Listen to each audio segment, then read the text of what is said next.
Continuando con el ciclo de conferencias virtuales de la Dirección Universitaria de Educación a Distancia de nuestra universidad a las peruanas, tengo el gusto de presentarles este tema que es de vital importancia para todos aquellos estudiantes de posgrado en educación, que es analfabetismo funcional.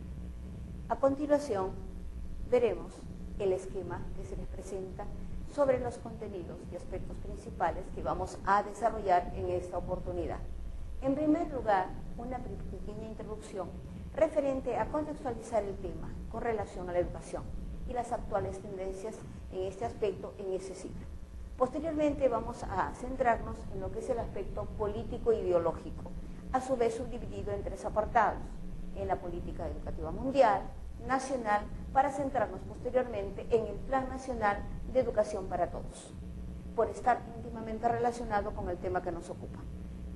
Como segundo aspecto tenemos el analfabetismo, que vamos a ver las cuestiones preliminares y vamos a contextualizar y ver este aspecto también en lo referente al mundo, América Latina y finalmente nuestra patria, el Perú.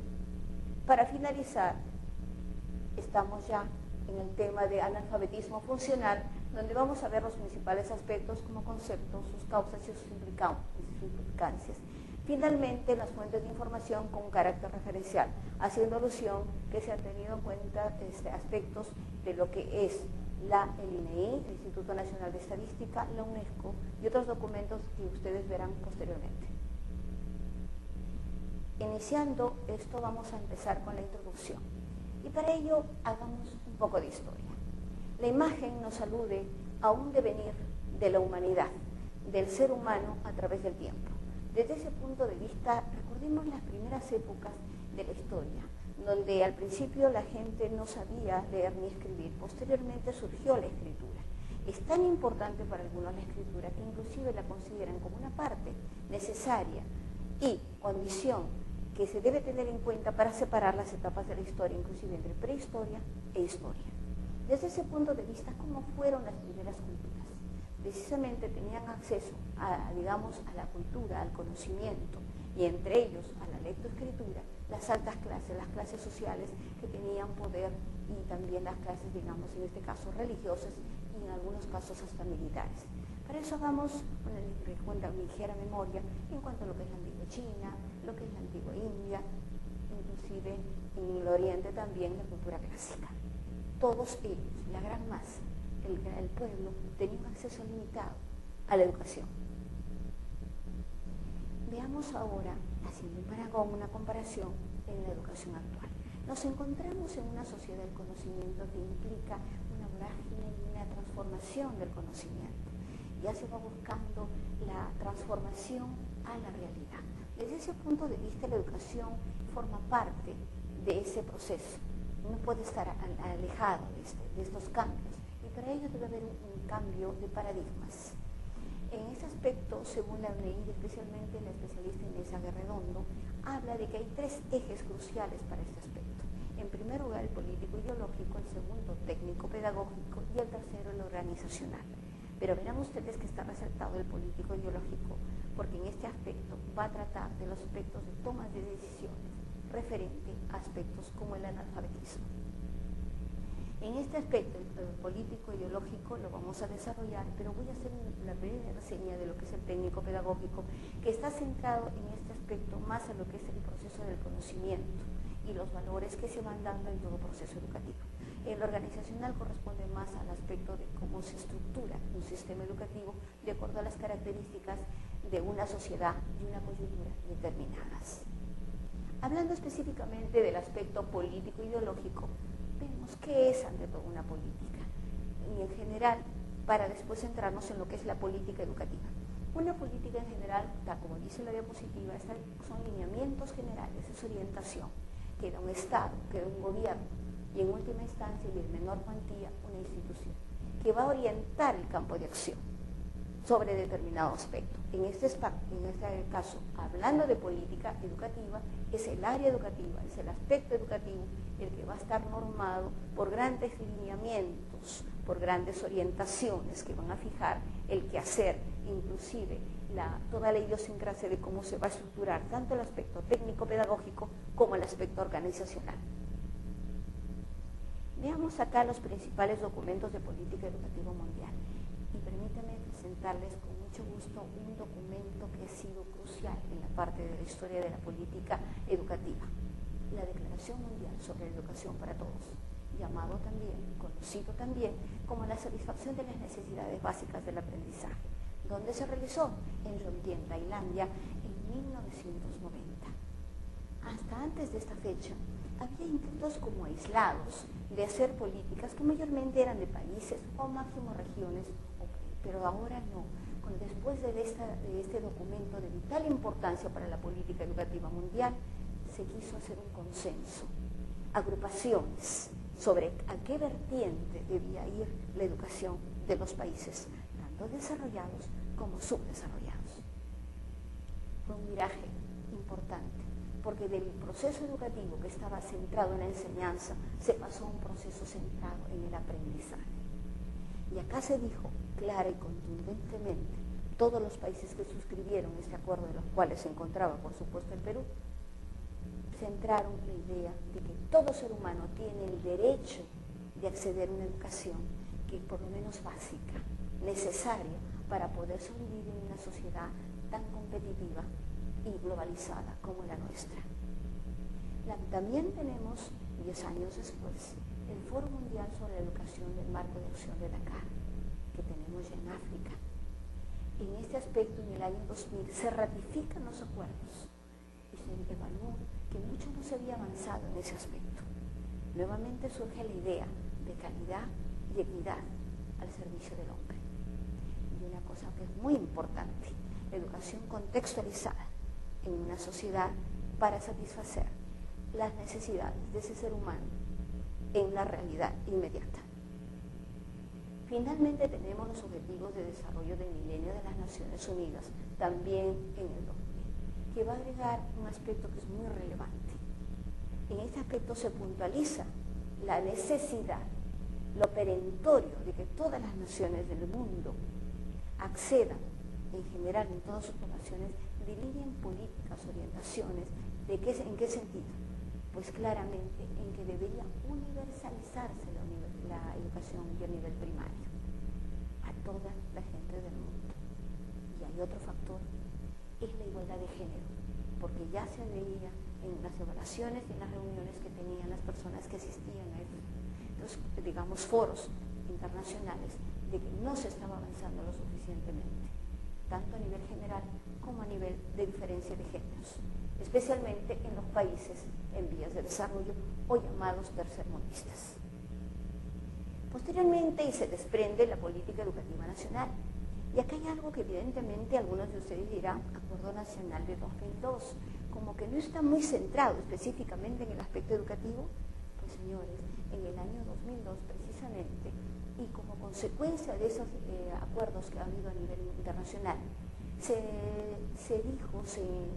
dio las pautas para que todos los países fijaran planes, ¿no?, en el cual haya un consenso. Y en este caso, específicamente en el Perú, hubo un acuerdo nacional en este año, mediante el cual participó no solamente el Estado, sino diferentes tipos de gobiernos, inclusive representantes de la sociedad civil. ¿Para qué? Para fijar políticas que al margen de gobiernos, el país continuar en una línea de progreso y de direccionalidad para no empezar, sino continuar de acuerdo a las matrices ideológicas y de política educativa que estaban al marco de los convenios internacionales. Es más, específicamente hay un apartado que es la equidad y justicia social, y dentro de ello está lo que es la educación. Ahí se habla de educación con calidad, y se habla también de incentivar la cultura y el deporte en nuestra patria. En este aspecto también tenemos la Ley General de Educación, que se puede dar, que es número 28044, que se dio en el 2003, donde habla de la estructuración del sistema educativo peruano y habla de la importancia también de la educación permanente, de la educación inclusiva para acoger a las minorías, ¿no? Que también es otra de las cuestiones que se estaba queriendo impulsar. Posteriormente tenemos, y aquí nos vamos a centrar, es en el Plan Nacional de Educación para Todos, que en nuestro caso fue desde el 2005 hasta el 2015. ¿Qué dice el Plan Nacional de Educación para Todos? Tienen varias políticas, como verán ustedes, entre ellos primigeniamente la educación primaria, de atención a la educación primaria. La calidad también, para buscar elevar la calidad en los niveles primaria y secundaria, verán ustedes que está también en la atención de la población analfabeta. También tenemos las oportunidades, ¿no?, de los niños, jóvenes y adultos para insertarlos en el sistema educativo. Y aquí se está hablando, inclusive, repito, la idea de minorías, ¿no? En este caso también puede ser no solamente por discapacidades, sino también por cuestiones de tipo étnico-cultural. Acá también otra política tenemos la educación bilingüe, que es un reconocimiento de las culturas, ¿no?, que no necesariamente son las dominantes en una sociedad determinada, para que sean respetadas como tales y su aporte al país. El desempeño docente como un eje clave para mejorar todos los procesos de sistemas educativos en el mundo. Y la infraestructura, el equipamiento como base, como soporte de todos estos lineamientos del Plan Nacional de Educación para Todos. Una gestión. Vemos entonces que también debe incrementarse, se pide un incremento en el presupuesto para atender los problemas de tipo educativo, considerando no solamente como una cuestión de gasto, sino como inversión social y factor de desarrollo. Aquí vemos que entre todas estas políticas entonces vamos a tomar, ya estamos circunscribiendo nuestro tema en la erradicación del analfabetismo. Veamos, y acá hay una figura nociva. Tradicionalmente siempre se ha dicho que el analfabetismo es simplemente no saber leer o escribir. Eso es lo que se piensa comúnmente. Pero también desde el punto de vista más genérico, se le dice que alguien es analfabeto cuando no sabe de alguna materia. Y desde ese punto de vista vamos a ver qué es lo que dice la UNESCO. Específicamente, la UNESCO dice lo siguiente: está alfabetizada toda persona que puede leer y escribir, comprendiendo un enunciado simple y breve. Pero acá viene una diferencia de lo anterior, que guarda relación con su vida cotidiana. Dicho de otra manera, la UNESCO también recoge algo que se había venido ya discutiendo hace mucho tiempo, que es que realmente se puede decir que solamente es analfabeto el que no sabe leer y escribir. No, en este caso no es solamente leer frases sin contexto y sin sentido. Son medios para resolver situaciones de la vida práctica. Deben ser, dicho de otra manera, pertinentes y también significativos. Veamos el analfabetismo en el mundo. Y acá se distinguen dos continentes que creo que son bastante conocidos en el aspecto, peyorativamente en el aspecto, en este caso, del analfabetismo. Son ellos que los 12 países de estos continentes tienen el 75% de analfabetos en el mundo. Prácticamente, y ahora sí, en general, se dice que esta situación no debe continuar. El analfabetismo no debe verse solamente como un problema netamente técnico-pedagógico, ya que tiene una profunda raigambre social, económica y política. ¿Por qué? Porque es un derecho, ya un derecho que no tiene casi, como se señala, casi la quinta parte de la población mundial no tiene acceso a la comprensión de esas habilidades y capacidades que implica alguien que no tiene el analfabetismo, ya sea absoluto o funcional. ¿Qué pasa en general? Veamos ahora nuestro país. Estábamos hablando del Plan Nacional de Educación para Todos. El objetivo hasta el 2015 se supone que debería ser la erradicación del analfabetismo. Veamos acá los países que según la UNESCO, que es la fuente, no están en riesgo, de no cumplir la meta, tal vez demasiado ambiciosa, pero debería serlo, ¿verdad? Y entre ellos está Brasil, Colombia, Ecuador, etcétera. Inclusive verán que hay otros países de Asia, África y otros continentes, pero entre ellos está también el Perú. Y acá vale recalcar algunas estadísticas, algunos parámetros que da la UNESCO para considerar que un país ya logró erradicar el analfabetismo. Prácticamente sería 0%, debido a las tasas de natalidad, no podría hablarse de un 0%, serían cifras que serían demasiado ideales. Desde ese punto de vista, la UNESCO dice, se va a considerar que un país logró erradicar este problema, logró cumplir las metas de las declaraciones y conciertos que se hacen de los foros mundiales en este aspecto, cuando ya se tiene únicamente un 4%, menor de 4% de analfabetismo. Veamos ahora, acabamos de ver ciertos parámetros en relación al mundo. ¿Qué pasa con América Latina y el Caribe? En este aspecto se supone que la meta es reducir el 50% de analfabetismo en esta región. Cimentándose en qué? Mejorando la equidad, en este caso, el acceso, no está ligado con la cobertura, el acceso al sistema educativo, pero también mejorar la calidad de la educación. Entonces no nos sorprenda que las tendencias que hay referente a la cineasta y otros aspectos que está teniendo actualmente el Ministerio de Educación referente a implementar la calidad, como ya no solamente los productos, sino también los procesos. Veamos acá a nivel de América Latina algunas estadísticas que son ilustrativas. Verán ustedes que, por ejemplo, Cuba se la señala como el que tiene el mayor avance. Esas estadísticas se están teniendo como fuente el año 2002. Ven a ustedes la población y que tiene casi un 100% de alfabetización de adultos, inclusive también a nivel general. Miren el número de docentes que hay por alumno, 11. En cambio, en contraposición tenemos a Nicaragua, que tiene no es malo el porcentaje, pero evidentemente a medida que va incrementándose la población, estas cifras son relativas y va aumentando estos porcentajes, en lo cual inclusive si queremos calidad, no podría lograrse con 35 alumnos, ¿no? Y con todo lo heterogéneo que puede ser nuestra población escolar. Tenemos entonces como un parangón Cuba, un país que realmente no tiene grandes recursos, pero que ha focalizado inclusive especialmente en la educación, en el analfabetismo, utilizando aspectos y estrategias como que voluntariados, programas de cuestiones sociales, para que todos sean, digamos, imbuidos en lo que es la lectura y toda la apertura a todos los conocimientos que hay en el mundo globalizado. Nicaragua ha tenido problemas políticos y nuevamente se ahonda la idea.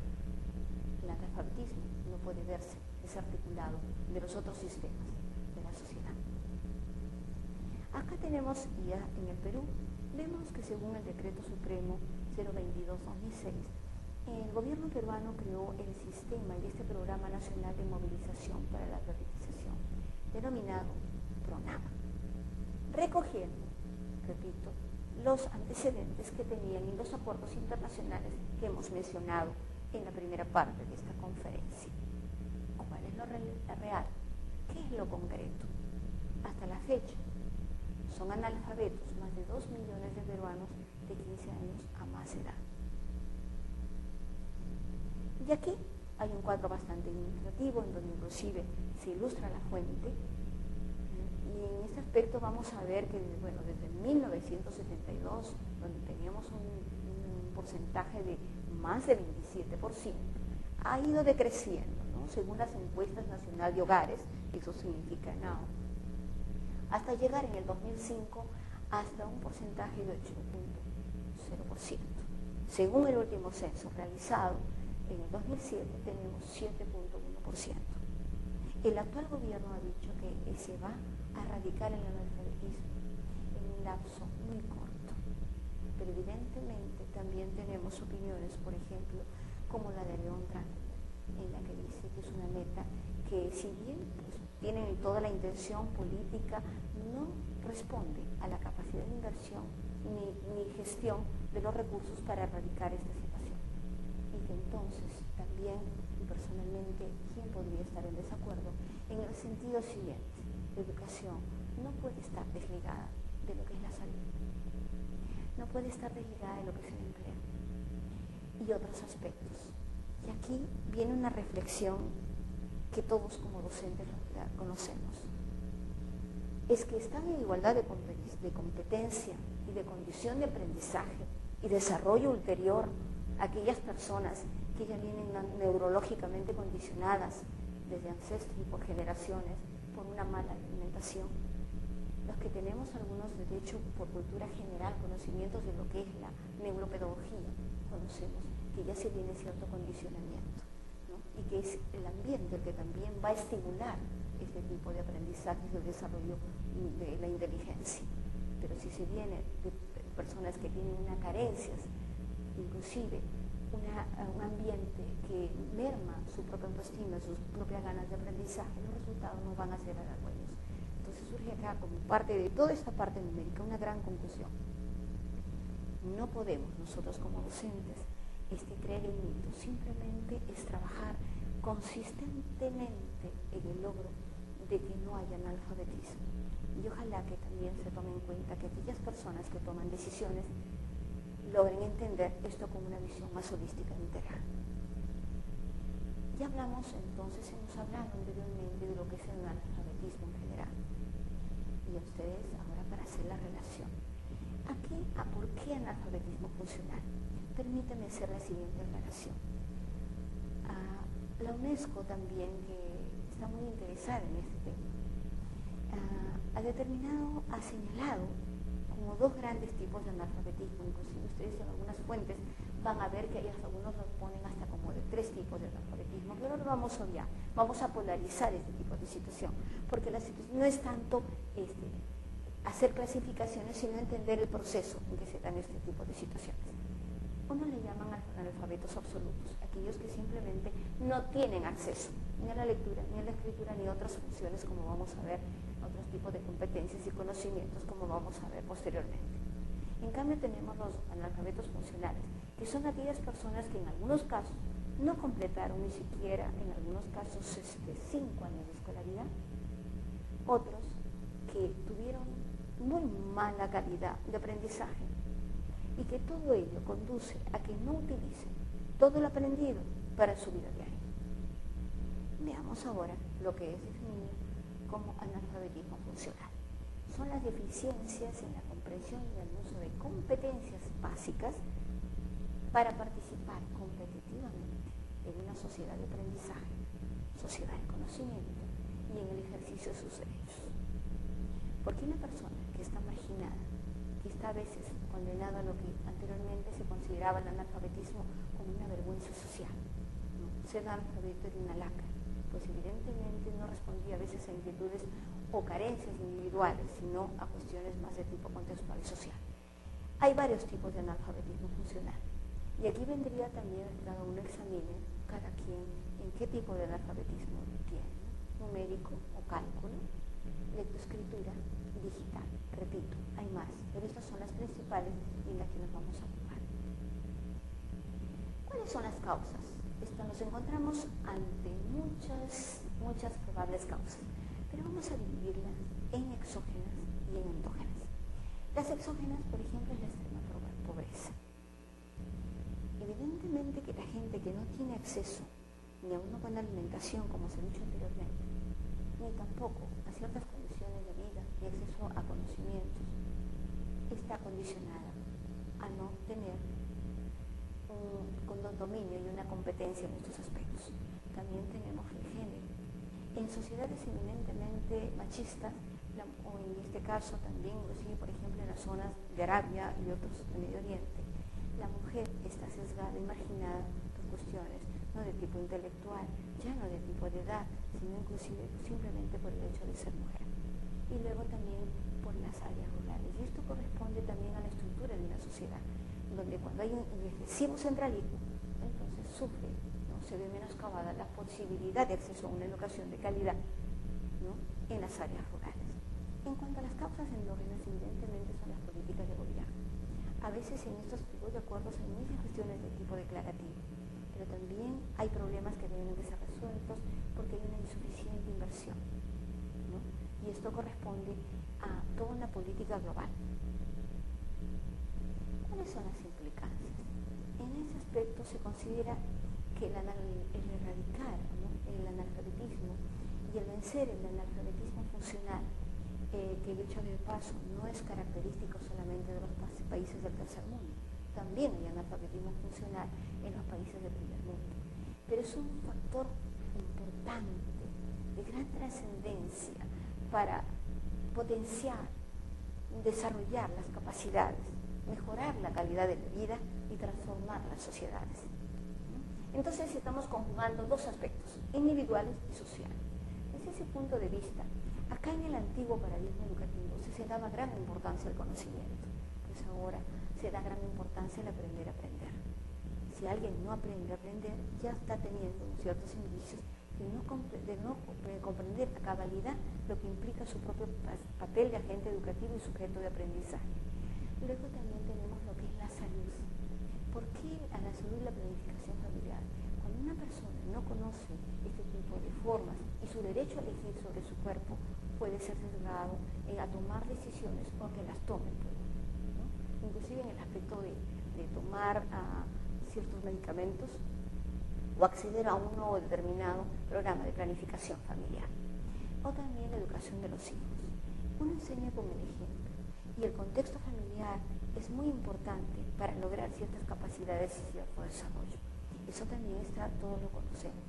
Entre padres que están, digamos, menoscabados en este tipo de aspecto, no van a servir de ejemplos y referentes y un ambiente positivo y estimulante para los hijos. Evidentemente que también alguien dijo, ¿no?, que los pueblos ignorantes son más fáciles de gobernar. Desde este punto de vista, la persona que tiene mayor conocimiento se ubica como ser en un contexto determinado, va a poder ejercer mayormente sus derechos. Lo que se quiere ahora a través de un analfabetismo funcional, erradicarlo. ¿Por qué? Porque desde ese también hay que considerar lo siguiente. Estamos hablando de seres humanos que van a transformar realidades. Desde ese punto de vista se convierten, como todo se dice, que el potencial humano es la principal riqueza que tiene un país. Desde ese punto de vista, esta es una posible fuente de erradicar no solamente la comprensión o no comprensión de cierto tipo de códigos, sino también de ser gente pensante, con pensamiento divergente, con pensamiento reflexivo, crítico, y que actúe bajo ciertos valores y obedeciendo también a no solamente lo que se llama, no solamente las tendencias internacionales, sino también recogiendo la identidad y las costumbres de su propio país. Gran reto, estamos en ello. Muchísimas gracias.